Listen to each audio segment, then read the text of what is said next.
Que a paz do Mestre Jesus esteja conosco. O tema, na segunda parte do Livro dos Espíritos, que trata da emancipação da alma. O que é emancipação da alma?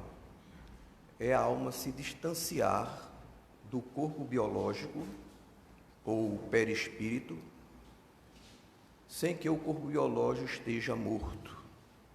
Está vivo e pode se emancipar, ou seja, se libertar do corpo temporariamente. Não obstante, ele continua, esse perispírito, preso ao corpo.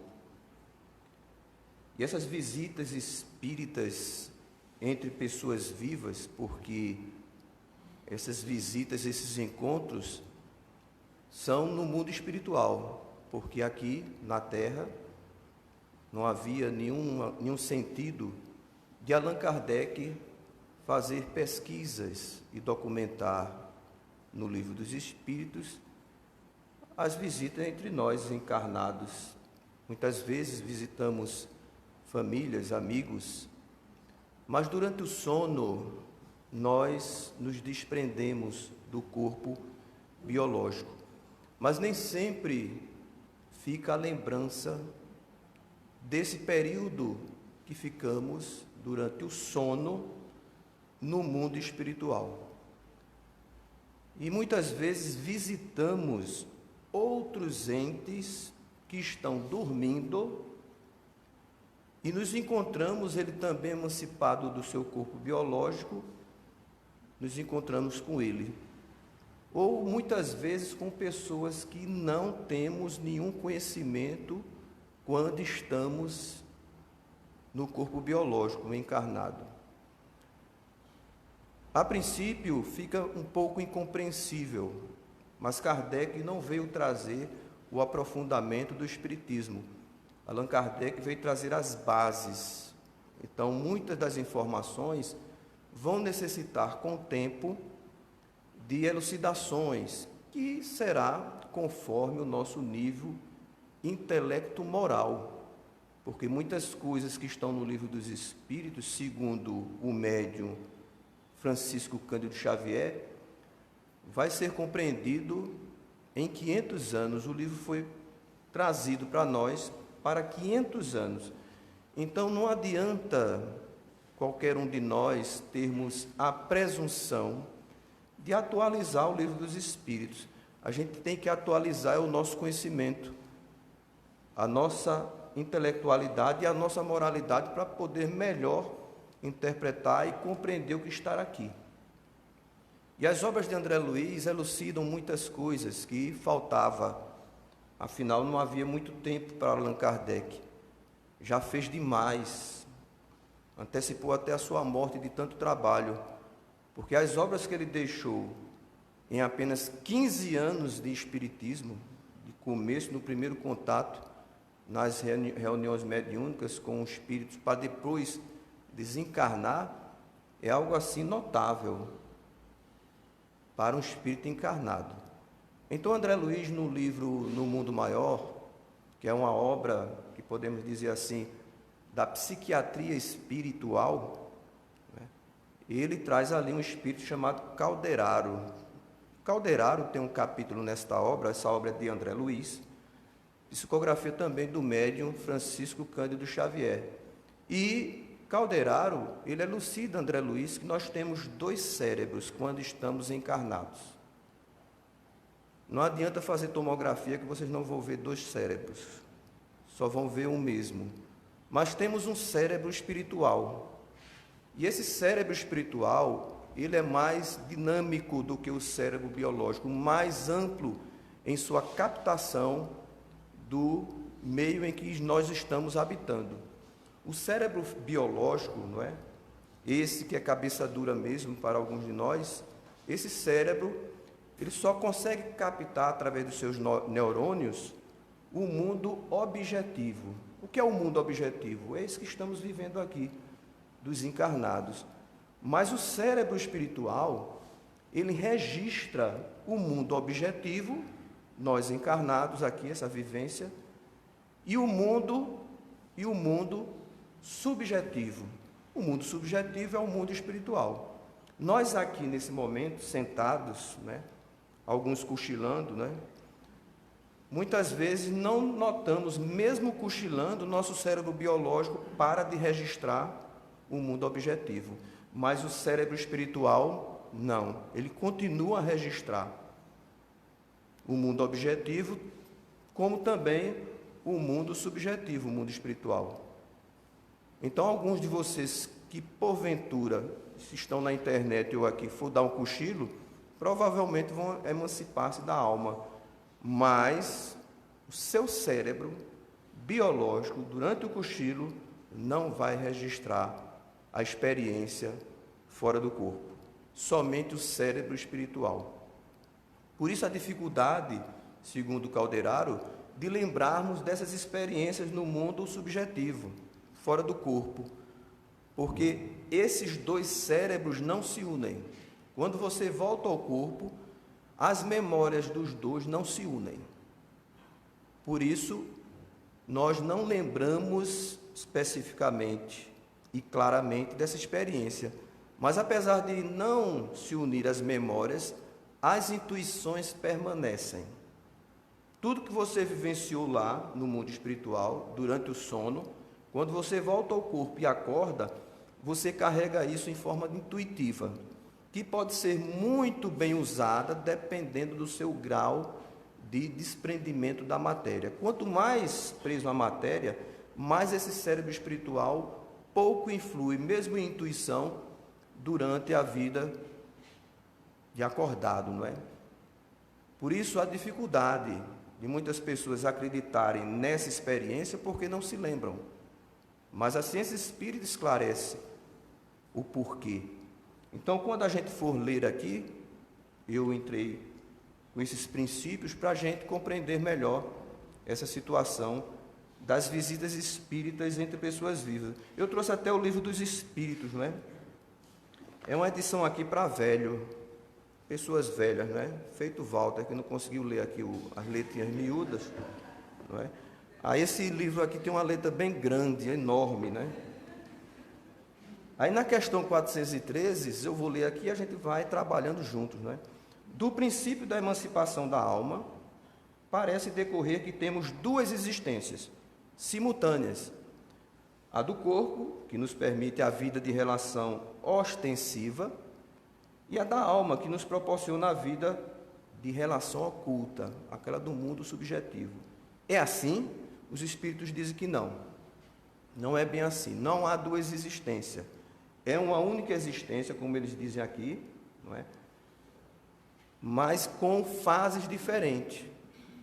Você fora do corpo é uma fase. Você no corpo é outra, mas é uma mesma existência, porque não há um desencarne. Não há uma libertação plena da alma do corpo físico, não é? Por isso, não há essa vida dupla, apesar de haver memória dupla.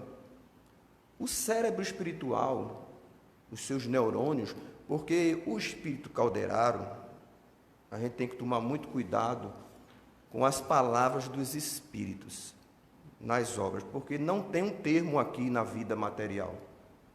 Muitas vezes ele vai usar um termo análogo para a gente compreender. Quando ele fala neurônio do cérebro espiritual, certamente não vai ser um neurônio semelhante a um neurônio biológico.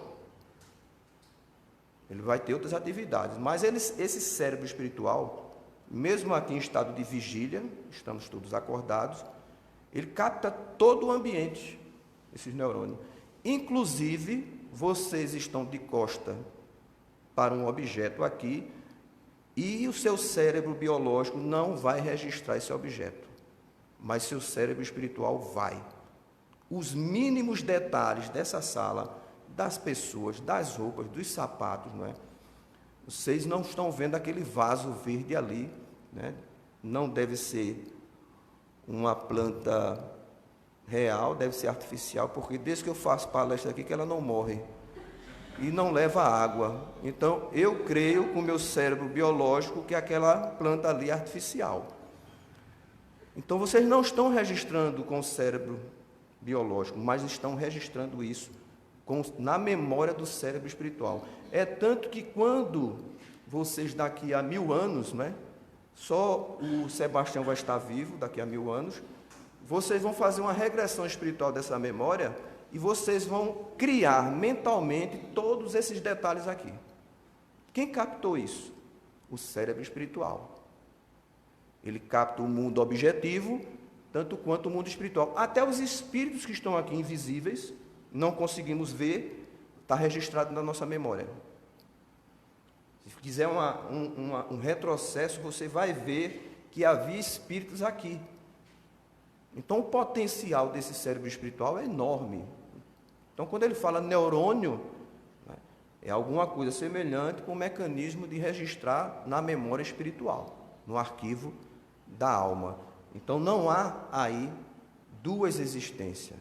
Existe, sim, a impossibilidade de duas memórias que são efetivamente vividas, mas em ambientes diferentes.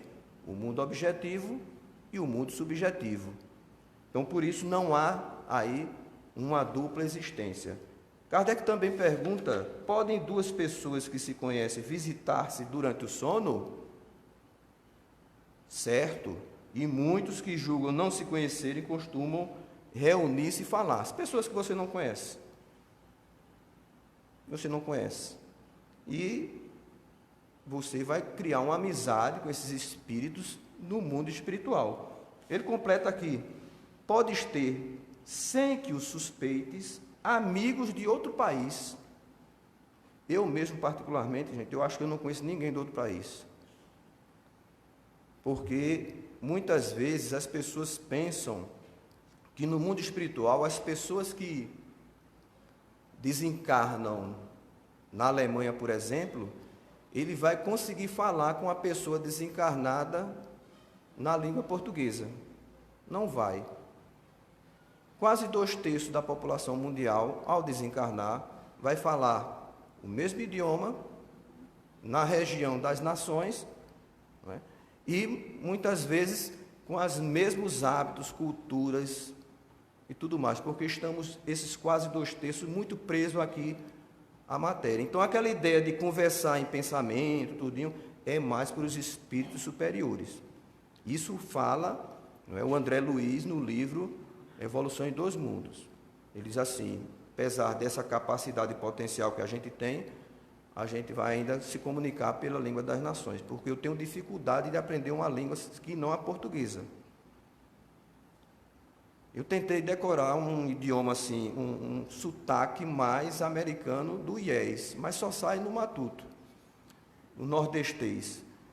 Então, muitas vezes a gente vai pensar assim: eu conheço alguém de outro país. Provavelmente você, se por acaso for induzido por uma entidade mais superior, para que essa memória de uma existência no passado, porque provavelmente a gente não viveu apenas no Brasil.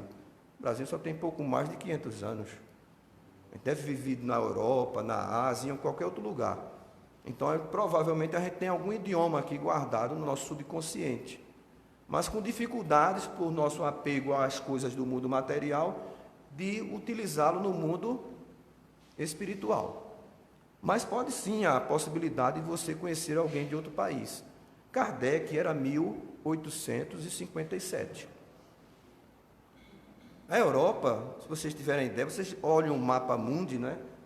Aí vê a Alemanha deste tamanho, a Itália deste tamanho. Aquilo ali é um desenho somente para que os meridianos sejam consultados no mapa mundi. Mas, na verdade, a realidade é que esses países, por exemplo, a Itália, é do tamanho de Pernambuco, se não for menor.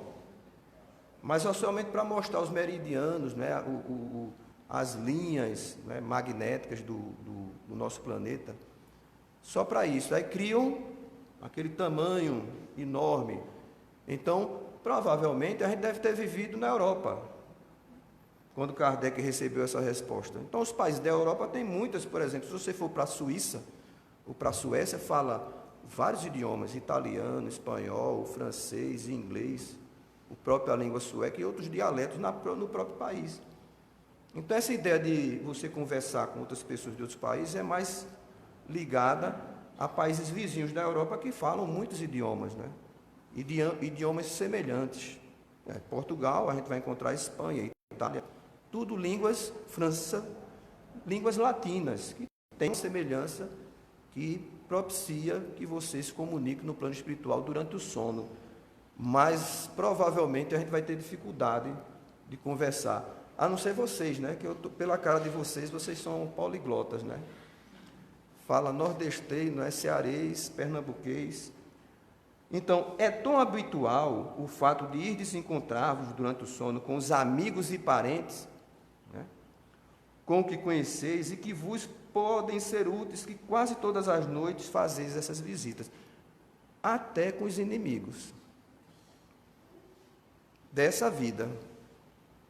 No livro Entre a Terra e o Céu, do Espírito André Luiz, também do médium Francisco Cândido Xavier, a gente vai encontrar o encontro de vários espíritos encarnados durante o sono que foram inimigos no passado.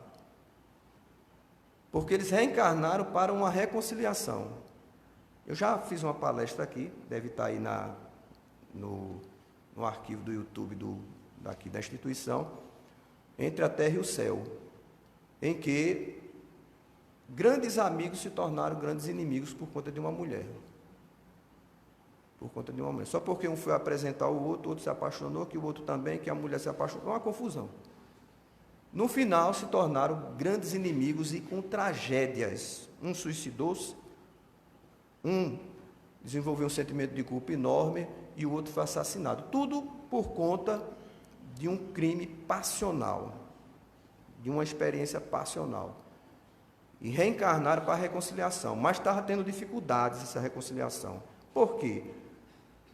Porque o que foi traído na outra encarnação estava noivo e foi traído de novo. Não estava planejada a reencarnação, mas quando encontrou aquela mulher, que encontrou o outro, que se apaixonou na outra encarnação, ela abandonou o noivo e foi. Aí a reconciliação ficou quase impossível. Aí foi preciso um socorro. Leia um livro Entre a Terra e o Céu. Fantástico, um livro muito bom.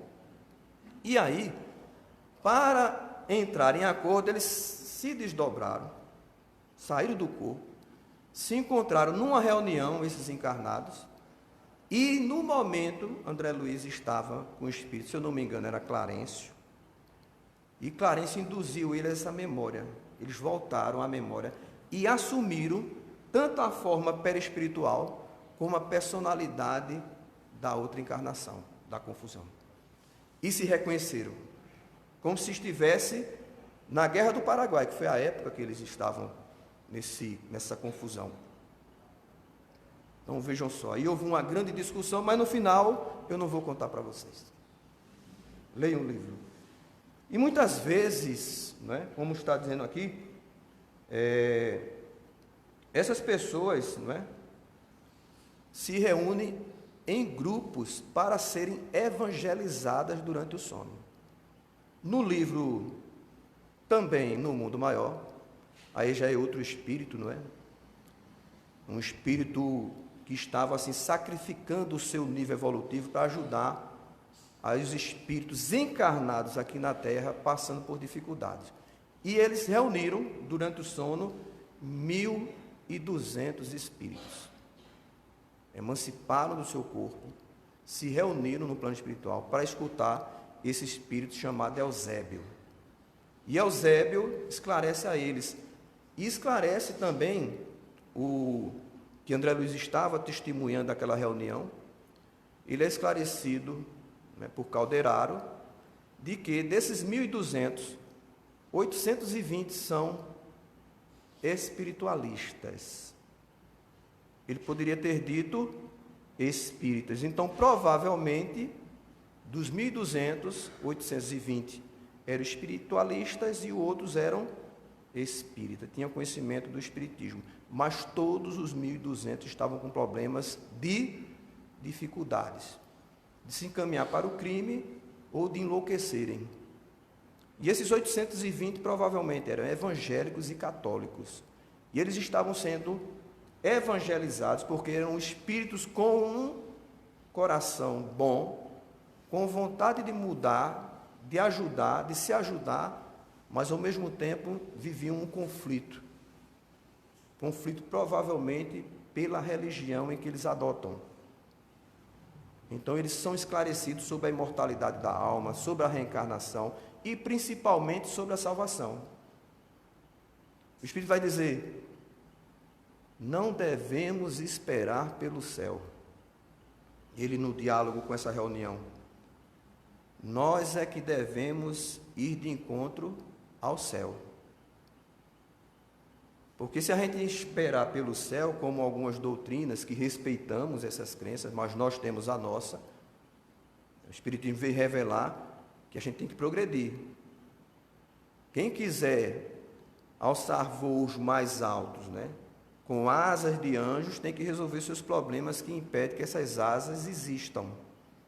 E são nossas falhas, nossos deveres e muitas vezes nossas dívidas com o passado, com a nossa consciência, que deve ser restabelecida. E principalmente a partir de uma métrica ética de comportamento e de moral, que é a do Cristo. Então, a gente tem que progredir para alcançar o céu. Porque Jesus, ele elucida lá, Jesus nunca prometeu essa facilidade de esperar o céu.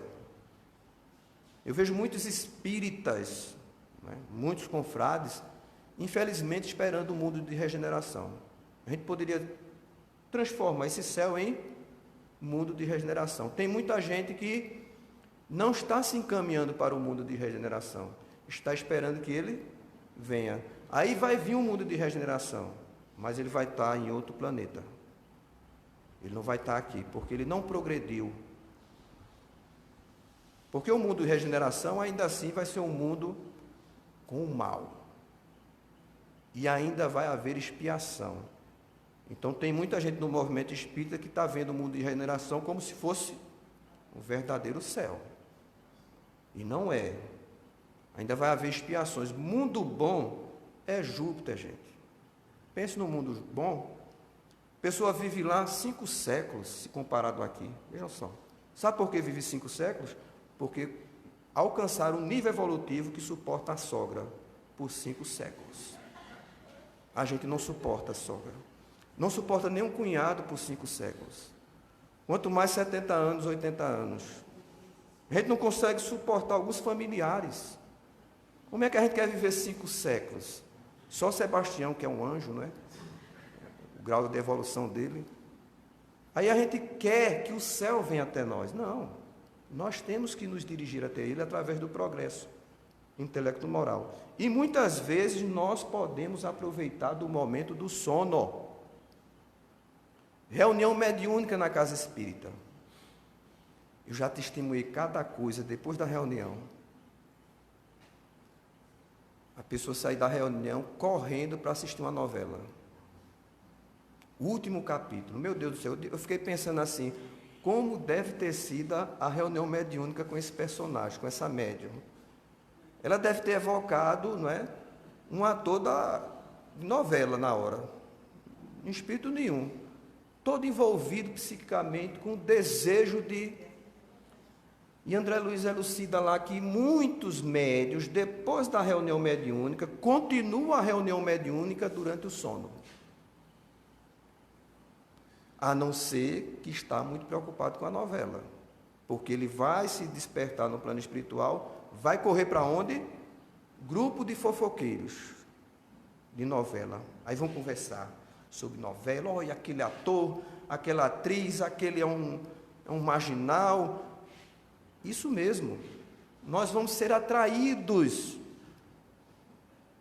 pela nossa intenção no mundo espiritual. Mas mais das vezes, os interesses da nossa memória espiritual não tem nada a ver com a memória espiritual. Porque a gente vai para lugares diferentes muitas vezes. Algumas pessoas, por exemplo, é um anjo, pessoa maravilhosa, persona, máscara, mas dentro dele, sepulcro, caiado, de branco por fora, cheio de podridão por dentro. Quando na emancipação ele vai para onde? Para a podridão. Eu, particularmente, né, eu não me considero uma pessoa com muita experiência no espiritismo, né? Mas certos episódios, né, eu gosto de trazer para vocês, para a gente entender como isso funciona.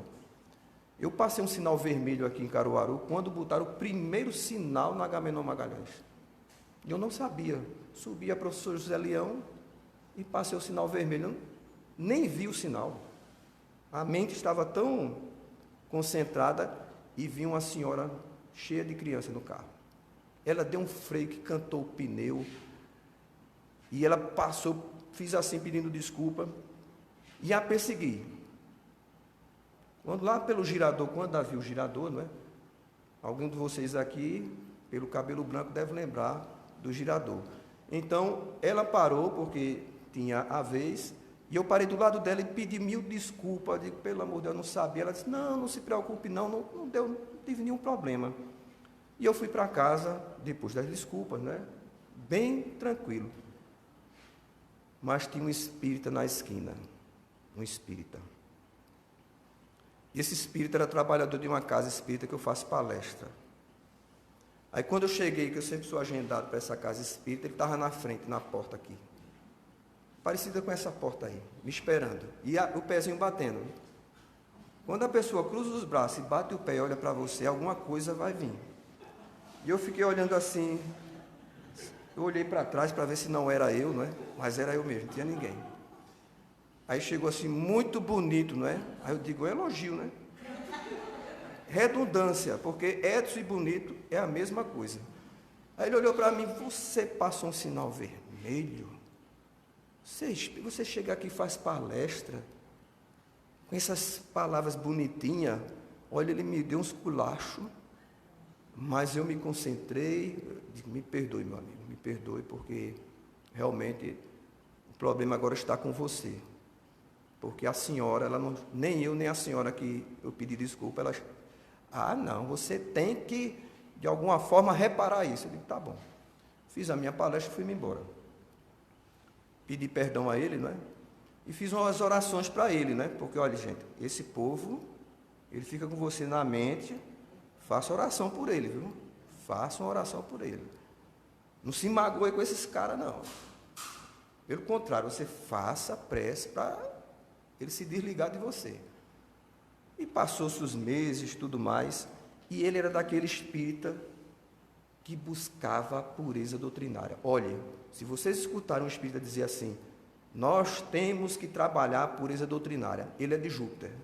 Se não for, ele é um pobre coitado, que pensa que essa pureza doutrinária é uma exclusividade de espíritos no mundo de expiações e provas. Ainda temos, como o próprio Chico Xavier falou, 500 anos. E olhe lá, para alguns que se esforçarem. Então, fui na SEEC, lá na Silvina Macedo. Fui assistir uma palestra e dei uma carona numa amiga, que era ali perto do cemitério São Roque. Ela morava. Mudei o meu caminho, deixei-a na casa e voltei. Quando eu ia passando, hoje não tem mais, havia um bar ali na Praça São Roque. E ele criticava quem fumava, quem bebia, né? Ele era um crítico. Quando eu vou passando, olha, foi a espiritualidade que fez isso. Não pode ser outra coisa. Quando eu olho para a direita, não tem nenhuma razão para eu olhar para a direita. Quando eu olho, eu vejo ele de longe. E eu tinha feito os óculos fazia 6 dias. Os óculos estavam tinindo, não havia... Eu ainda fiz assim. Era ele. Era ele. Ele não me viu. Dei uma rezinha, não é? Não fiz isso por gosto, gente. Não pense que eu fiz isso por gosto. E olhei e fitei. É ele mesmo. E com um cigarrinho, e a cervejinha no copo. Quando ele olha para mim, eu... Quase que eu dava um beijinho. Eu notei que ele ficou tão perturbado que ele procurou um lugar para se esconder, mas não dava mais. Era tarde. Mas o perispírito dele fugiu do corpo. O corpo ficou e o perispírito, para debaixo da mesa. Então, essa pureza doutrinária, essas coisas, né, que as pessoas... Ele se emancipou da alma. Então, cuidado com esse pessoal, né? Muitas vezes que essa pureza quer que a gente não tem ainda. Vamos trabalhar. Querem acelerar a sua evolução? Reconheça seu grau de inferioridade. Senão você não estava aqui. Alguém aqui está fazendo algo parecido com Madre Teresa? Irmã Dulce? Chico Xavier? Divaldo Franco? Então, gente, a coisa está feia, viu? Que utilidade podem elas ter se as esquecemos? Qual a utilidade? É o que, de ordinário, ao despertardes, guardais a intuição desse fato, do qual se originam certas ideias que vos vêm espontaneamente, sem que possais explicar como vos acudiram. São ideias que adquiristes nessa confabulação. Isso mesmo, gente.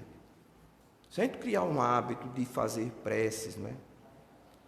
De praticar o bem, de trabalhar em benefício de Deus, das leis divinas, de nós mesmos e do próximo, a gente, muitas vezes, vamos ganhar o merecimento de encontrarmos com espíritos interessados em nos auxiliar. E muitas vezes eles nos encontram durante o sono e conversam conosco, nos dá conselho, porque não somos perfeitos. Então, às vezes, a gente precisa desses conselhos. Não lembramos, mas guardamos aquela intuição. Às vezes até um medo às vezes deitamos com a ideia de cometer uma determinada ação, que sem uma análise, né, profunda, talvez levasse-nos a um problema grave, em termos de relações, principalmente familiar. E durante o sono a gente recebe esses conselhos, o espírito protetor da gente conversa com a gente, nos esclarece alguns pontos, a gente não se lembra e voltamos para o corpo já modificado. Já não há mais aquela vontade. De onde vem essa mudança repentina? Eu já vi mudanças assim espetaculares, por conta do sono. É tão interessante, gente, que não sei se vocês sabem, as pessoas que têm problemas psiquiátricos, né, estão muito agitados, geralmente eles são levados ao sono, né, a tomar alguma medicação que possa acalmar, que leve ele ao sono. Até no momento da morte, né, normalmente, para controlar nossa ansiedade, os espíritos vão nos induzir a dormir. Aquele sono que André Luiz fala de sono reparador. Então, o sono sempre é reparador. Por quê? Porque você está com a cabeça explodindo no cérebro fisiológico. Mas o cérebro espiritual tem outros interesses. Você se liberta do corpo, que é uma prisão para o espírito. Algumas faculdades nós só podemos usar do espírito quando estamos fora do corpo. E essa faculdade dá uma sensação de liberdade. E o fato de você sair do corpo durante o sono, se você tiver lucidez no plano espiritual, vai ser um alívio para você. Os problemas estão lá e você está vivendo outra memória. É claro que algumas preocupações podem ser levadas à memória espiritual e você vivenciar ela, mas mais das vezes a gente vai ter essa liberdade de nos desvincular dos problemas do mundo para estarmos durante o sono emancipados, sem tanta preocupação assim, porque há outros interesses no mundo espiritual. E é tantos interesses no mundo espiritual que muitas vezes as pessoas creem que os espíritos, por exemplo, uma casa espírita como essa, supor, ele não está aqui, mas vamos matar ele hoje, José Soares desencarne. Aí José Soares desencarna. Aí as pessoas vão dizer, ele vai voltar para trabalhar aqui no centro espírita. Talvez não. Quando ele chega no plano espiritual, ele vê que os interesses não precisam ele estar aqui. Ele vai ver outros problemas que eles têm que resolver no mundo espiritual. Não que ele vá abandonar a casa, mas que ele precisa trabalhar em uma determinada situação para resolver os problemas que são úteis para a sua evolução. As pessoas dizem, minha mãe vai voltar para casa para me ajudar. A mãe de André Luiz não voltou para casa. A mãe de André Luiz não voltou para casa. Ela foi para planos superiores, evoluiu no plano espiritual. Mas não deixou de ajudar o filho. Mas não vivia a experiência dolorosa ao lado do filho, porque ela tinha o que fazer no plano espiritual. Porque muitas vezes o trabalho no mundo espiritual é que vai nos dar merecimento para voltar e ajudar os nossos entes queridos aqui. Porque a gente acredita, porque eu li o livro dos Espíritos, porque eu conheço tudo, vou desencarnar, eu posso ser um trabalhador na área do auxílio aos encarnados ou aos desencarnados. Quantos espíritas eu conheço? Quando eu desencarnar, eu vou ajudar os espíritos lá no umbral, igual ao André Luiz. Eu fico olhando assim, eu digo, eu acho que você, nesse pensamento, tem que se capacitar antes de auxiliar no mundo espiritual. Porque a nossa imagem, a nossa imaginação sobre como é o mundo espiritual é muito vinculada às interpretações nossas, das leituras que fazemos. Mas o próprio André Luiz vai citar lá. É apenas pequenos detalhes que eu trago para vocês. Porque é muito mais do que a gente imagina. O próprio André Luiz, muito orgulhoso por ser médico, acreditava que podia exercer a medicina no mundo espiritual. Ele se sentiu humilhado, porque tudo que ele aprendeu sobre medicina fisiológica, que ele foi um fisiologista, está lá no livro Nosso Lar, ele não foi sanitarista, ele foi um fisiologista, quem estuda medicina sabe o que é. Mas foi um péssimo médico como pessoa. E falhou na sua missão de médico, apesar de ser um grande fisiologista. Mas o ministro vai dizer a ele assim, apesar desse seu conhecimento, não serve aqui no mundo espiritual. Não serve. Então ele teve que reaprender. Começou limpando os espíritos recém-desencarnados vindos das regiões inferiores, sujos, com odores fétidos. Mas ele foi muito humilde de aceitar isso e aceitar a sua condição. É tanto que ele, rapidamente, ele evoluiu no plano espiritual. Deixou de ser o doutor André Luiz para ser o espírito André Luiz que passou as obras para todos nós. Pode o homem, pela sua vontade, provocar as visitas espíritas? Ou seja, vou dormir e dizer assim, quero me encontrar com Gisele Bündchen essa noite. Quero conversar com ela. Quero me encontrar com Francisco Coco. Está meio acabado, não está? Deixa eu mudar aqui.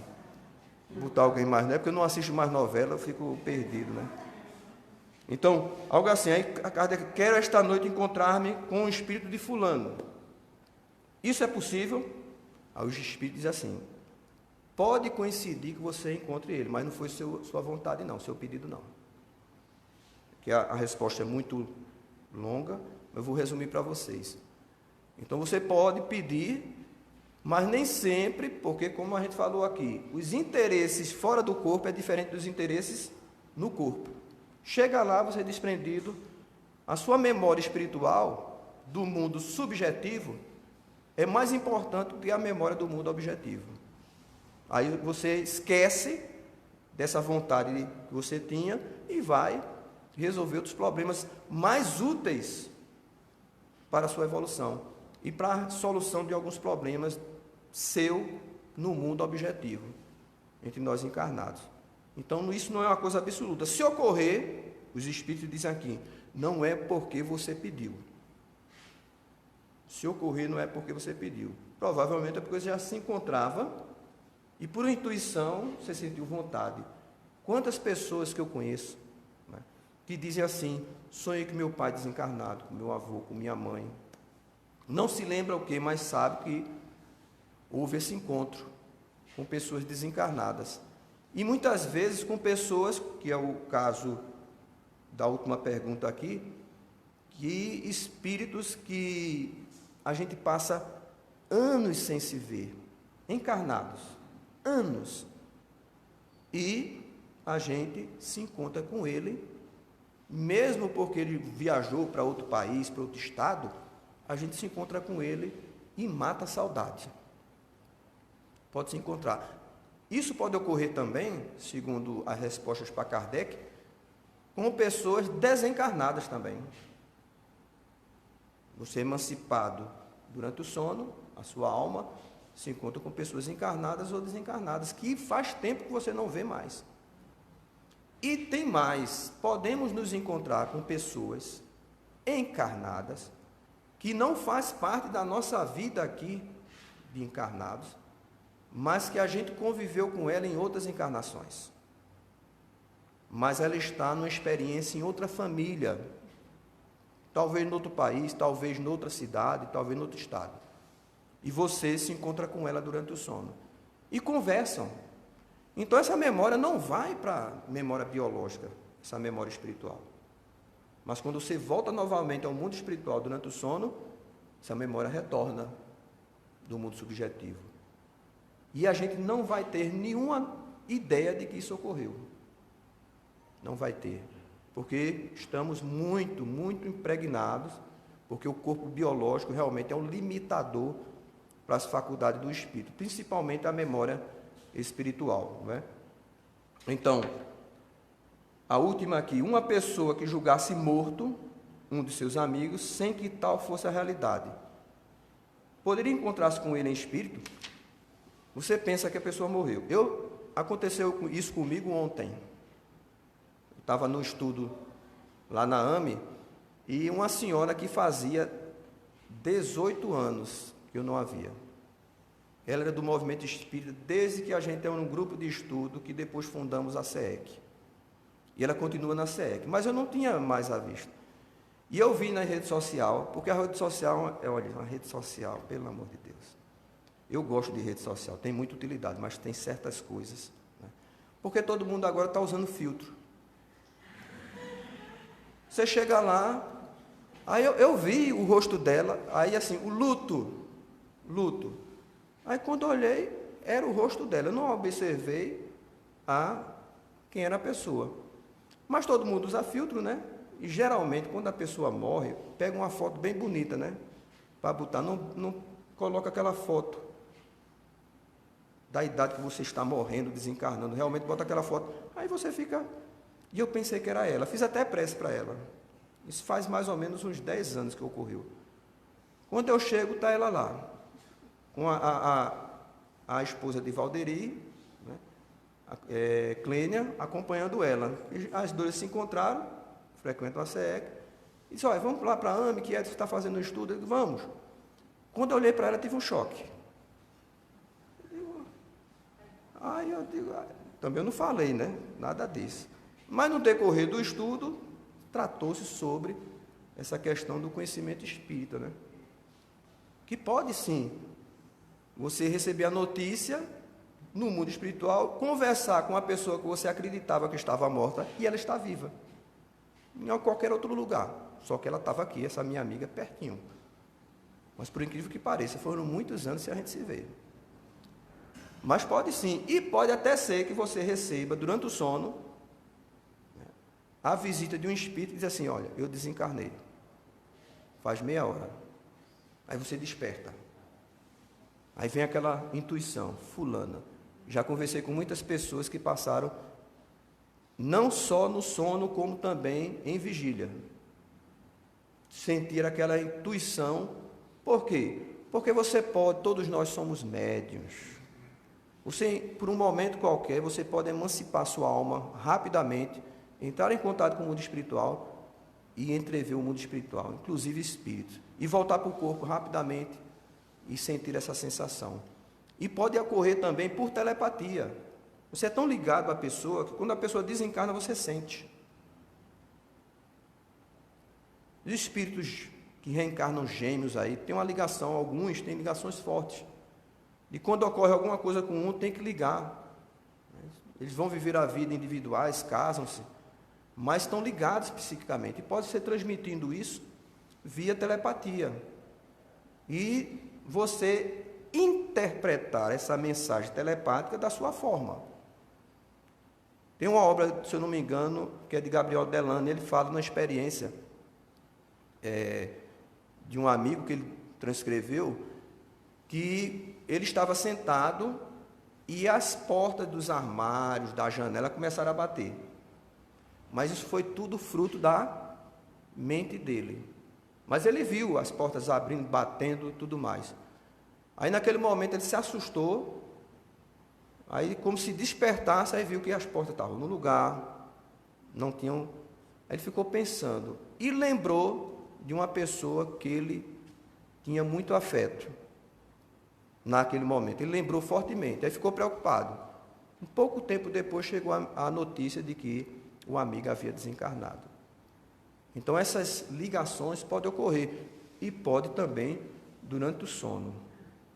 Então vejam a riqueza e o consolo que o Espiritismo traz, elucidando todas essas coisas que muitas vezes, pela nossa imaginação, criamos um ponto de vista diferente. Eu sou muito grato pela experiência que eu estou vivendo nessa encarnação de ser espírita, porque provavelmente muitos de nós não fomos nas últimas encarnações. E essas informações nos consolam, porque ninguém morre. Somos espíritos. Mesmo durante o sono, nós somos espíritos, não somos humanos. Nós estamos humanos. Então eu fico imaginando as pessoas que não têm esse conhecimento diante da morte. Porque a morte, na teologia de muitas crenças aí, virou um castigo. É ou não é? Por mais que você creia no céu, que você vá para o céu, é um sofrimento para quem fica aqui. Mães de diversas crenças, elas entram em depressão, famílias param de viver porque alguém foi para o plano espiritual. Principalmente quando são jovens, quando são crianças. Vêem isso como se fosse um castigo. E não é.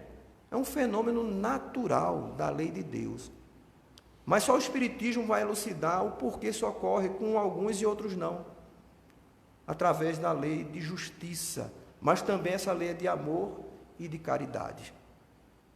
Então muitas vezes eu fico pensando, meu Deus, uma pessoa que vai desencarnar, você lê aquele livro e a vida continua.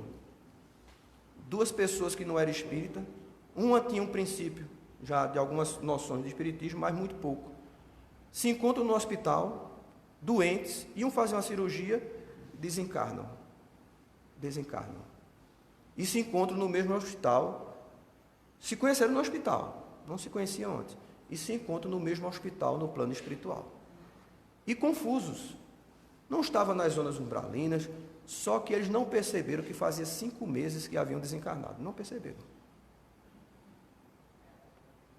Aí eles ficavam assim pensando, cadê meus pais? Cadê meu marido? Cadê meus filhos? Cadê minha esposa? Veja que angústia. Ele não vem visitar a gente aqui, não. E eles estavam realmente angustiados.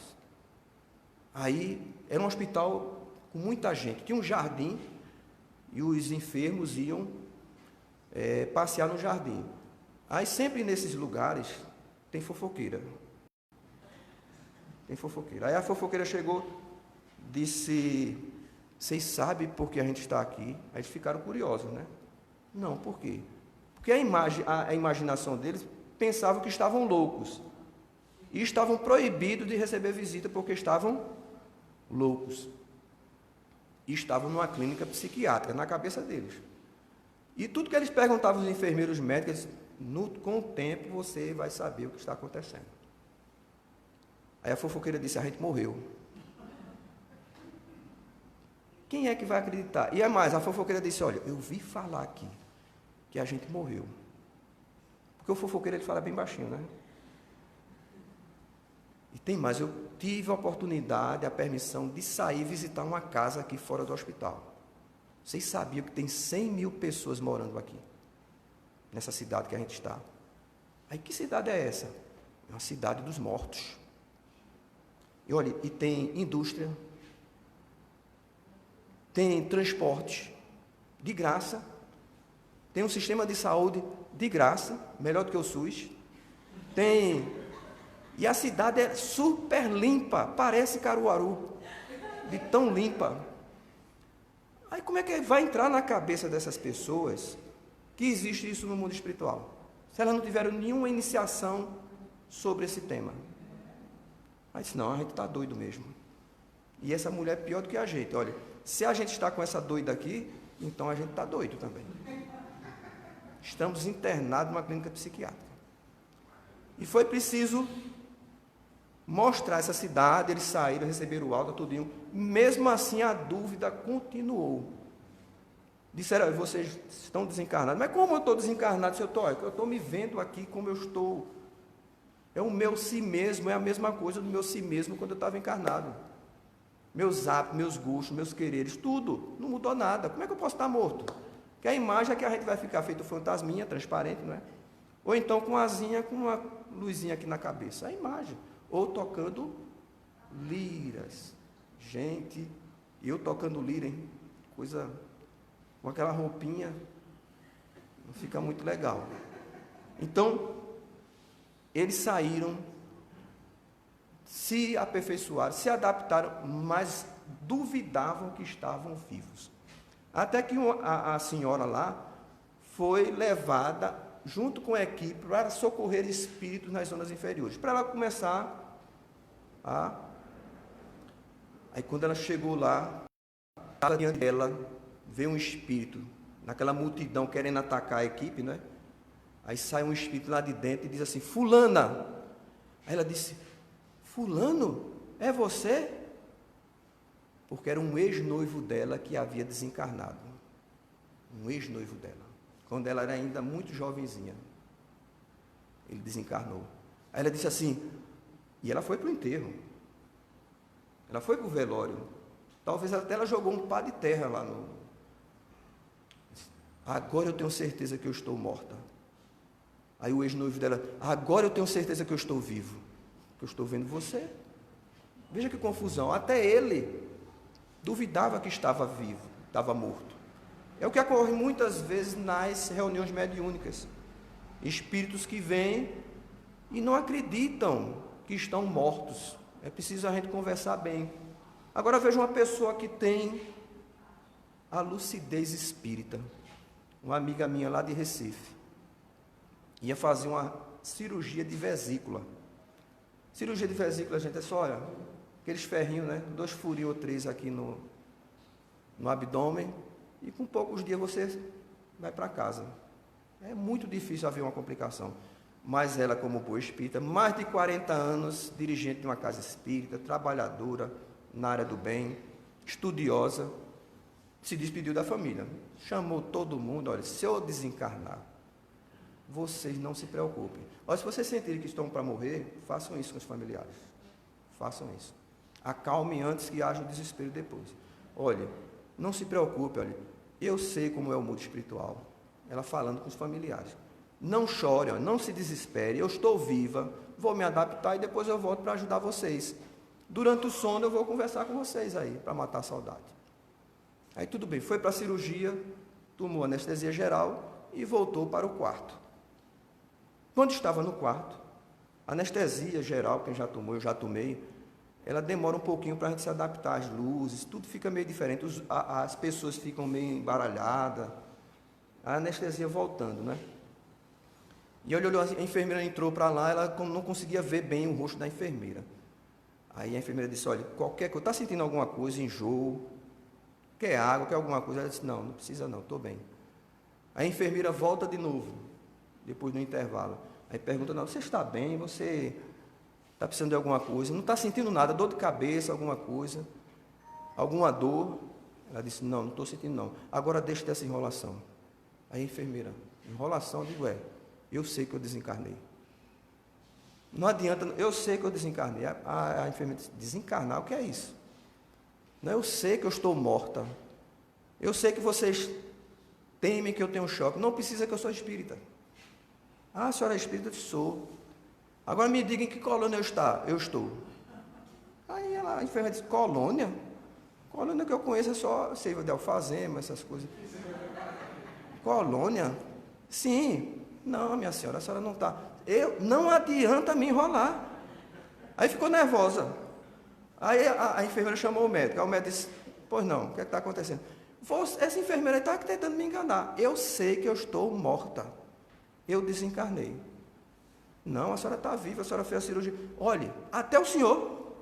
Não, de jeito nenhum, estou morta.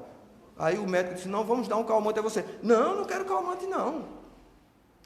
Pode me dar alta aí, eu já estou adaptando, eu já sei como é que é as coisas, tudinho. Aí a anestesia passou, né, ela ficou aguardando, aí entre os familiares. Quando os familiares entram na sala, ela diz, vocês morreram também? Vocês estão mortos? Aí todo mundo começou a rir.